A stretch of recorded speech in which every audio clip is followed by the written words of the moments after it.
Jerin jaruman Kano mata da Adam A Zango ya soyayya da su da kuma matan da ya aura a rayuwarsa. A ta farko ita ce Nafisa Abdullahi. Adam A Zango ya soyayya mai zurfi tsakaninsa da Nafisa Abdullahi.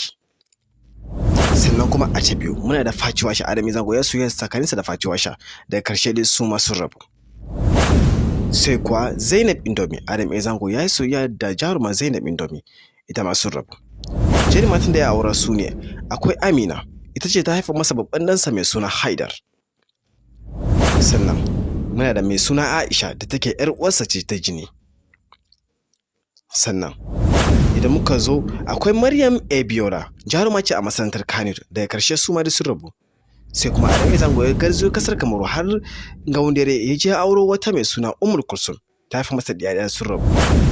Sai kuwa Safiya, ita ce mace ta ƙarshe da ya aura, ita ma dai sun zo sun rabu. Sannan akwai wata mace mai suna Maryam da ya aura, ba mu da hotonta shi yasa ba mu saka ta cikin jerin matan ba.